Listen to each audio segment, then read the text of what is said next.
وَلَقَدْ يَسَّرْنَا الْقُرْآنَ لِلذِّكْرِ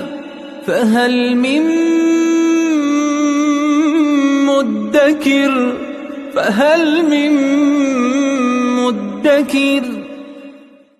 اعوذ باللہ من الشیطان الرجیم بسم اللہ الرحمن الرحیم الحمد للہ رب العالمین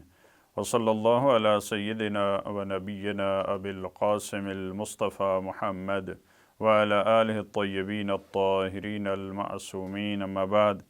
اعوذ باللہ من الشیطان الرجیم یا ایہا الذین آمنوا اتقوا اللہ وابتغوا الیہ الوسیلہ وجاہدوا فی سبیلہ لعلکم تفلحون صدق اللہ العلی العظیم۔ پروردگار عالم نے سورہ مائدہ کی آیت نمبر 35 میں ایک بہت ہی اہم چیز کی طرف اشارہ فرمایا، جو وسیلے کا مسئلہ ہے، جو توسل کا مرحلہ ہے۔ پروردگار عالم نے جو انسان خدا کی طرف رجوع کرنا چاہ رہے ہیں، اس سے پہلے والی آیت میں اس چیز کا تذکرہ ہے، اس توبہ کا تذکرہ ہے کہ جو انسان غلطیاں کرتے ہیں، جیسے اس سے پہلے والی آیت میں بتایا وہ ان سے غلطیاں ہوئی ہیں، وہ فساد انہوں نے پھیلایا ہے، وہ اللہ سے حالت جنگ میں تھے، رسول سے حالت جنگ میں تھے، اس طرح کی غلطیاں ہوئی ہیں، کہا کہ یہ توبہ کرتے ہیں تو خدا غفور الرحیم ہے۔ اب اسی کے ساتھ ملا کر اس آیت کو بیان فرمایا۔ یہ خوبصورت پیغام ہے کہ اے ایمان والو، اللہ کی طرف اگر تم بڑھنا چاہتے ہو، خدا کی طرف رجوع کرنا چاہتے ہو، خدا کے در پہ توبہ کرنا چاہتے ہو، تو وسیلہ کے ذریعے توبہ کرو۔ لہٰذا پروردگار عالم خود اپنی طرف رجوع کرنے کا، اپنی طرف آنے کا جو میسج دے رہا ہے وہ وسیلہ کے ذریعے ہے۔ لہٰذا یہ ایک قرآنی حکم ہے کہ خدا تک پہنچنے کے لیے انسان وسیلہ تلاش کرے۔ اس میں کوئی دوسری رائے نہیں ہے کہ خدا تک پہنچنے کے لیے انسان وسیلہ تلاش کرے۔ ہاں، اب یہ کہ اس آیت میں بھی یہ نہیں بیان فرمایا کہ کس کس چیز کو آپ وسیلہ بنائیں۔ لہٰذا جس چیز کو آپ بارگاہ پروردگار میں خدا تک پہنچنے کے لیے، خدا کی توبہ آپ کے شامل حال ہو جائے، خدا کی مغفرت آپ کے شامل حال ہو جائے،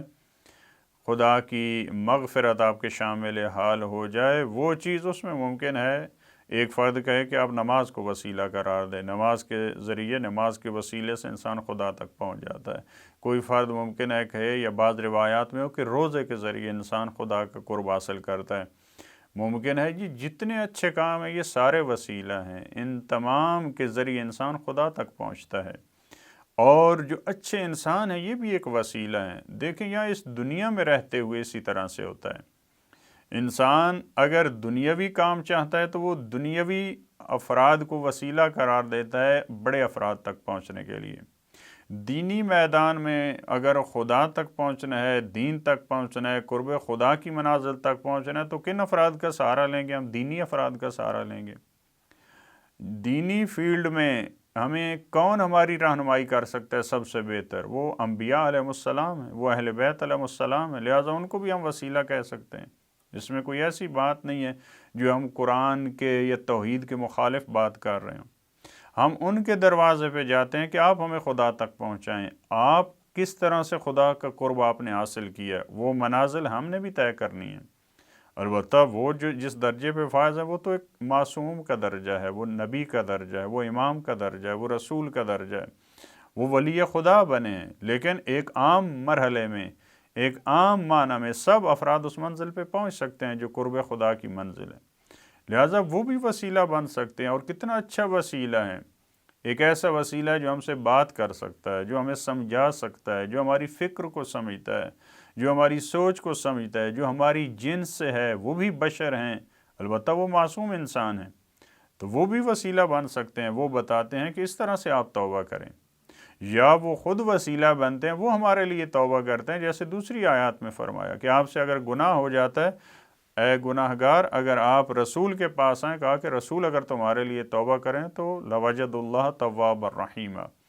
تو اللہ کو آپ بہت زیادہ توبہ قبول کرنے والا پائیں گے۔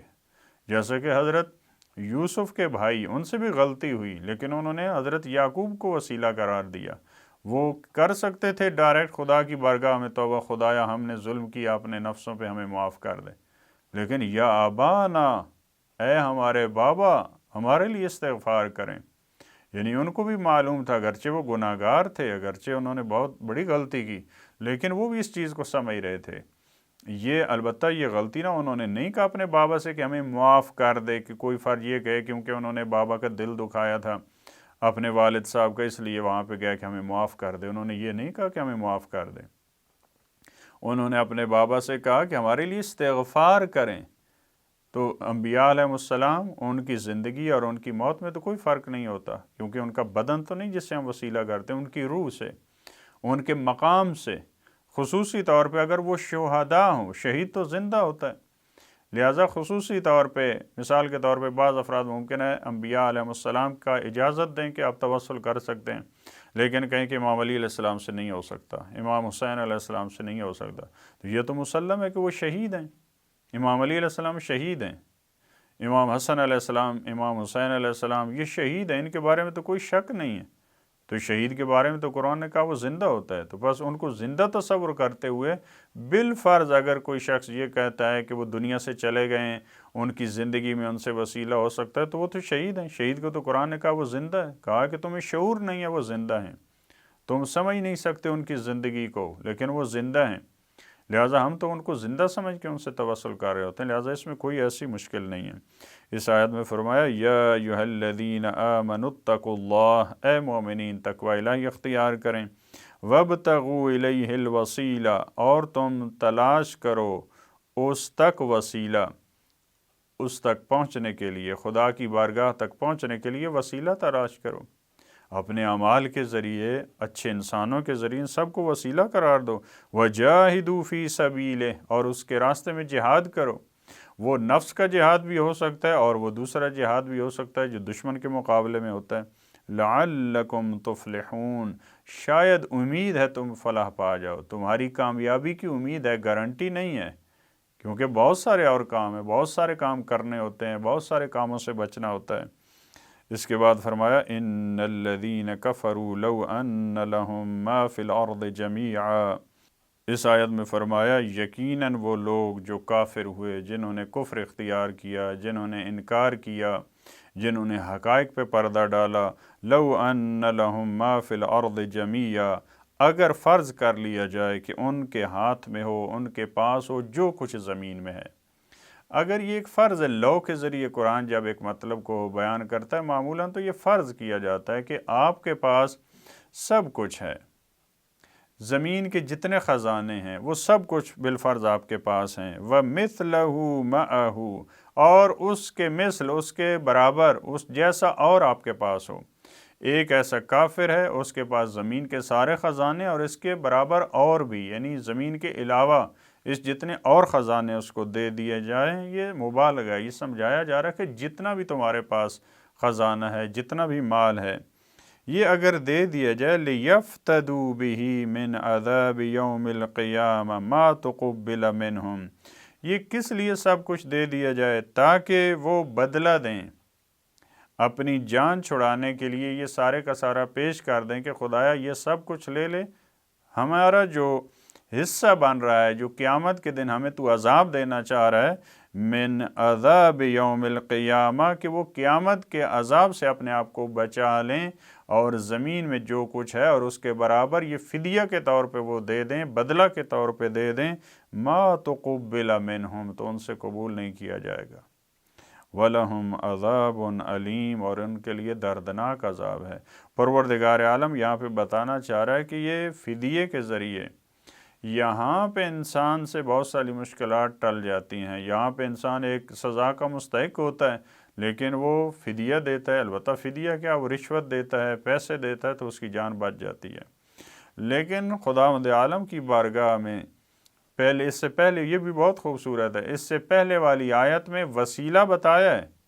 کہ وسیلہ بارگاہ پروردگار میں لائے تو اس سے تمہیں نجات مل جائے گی، لیکن اگر تمہارا جرم ہے، اگر تم کافر ہو، اگر خدا کے منکر ہو، اس کے سامنے کھڑے ہونے والے ہو، تو پھر ایسا نہیں ہے کہ تمہاری پیسے دینے سے وہاں پہ جان چھوٹ جائے گی، جتنا خزانہ تمہارے پاس ہے وہ سب کا سب پیش کر دو، تب بھی وہ عذاب تم سے ٹلنے والا نہیں ہے۔ پروردگار عالم ہمیں اولیاء خدا کو، انبیاء علیہ السلام کو، معصومین علیہ السلام کو بارگاہ خدا میں وسیلہ قرار دینے کی اور ان کے ذریعے خدا تک پہنچنے کی خدا ہمیں توفیق دے، اور خدا کے سامنے کھڑا ہونا، خدا کا کفر، خدا کی آیات کا انکار، ان تمام برائیوں سے پروردگار ہمیں بچنے کی توفیق عطا فرمائے۔ اللہم صل علی محمد و آل محمد۔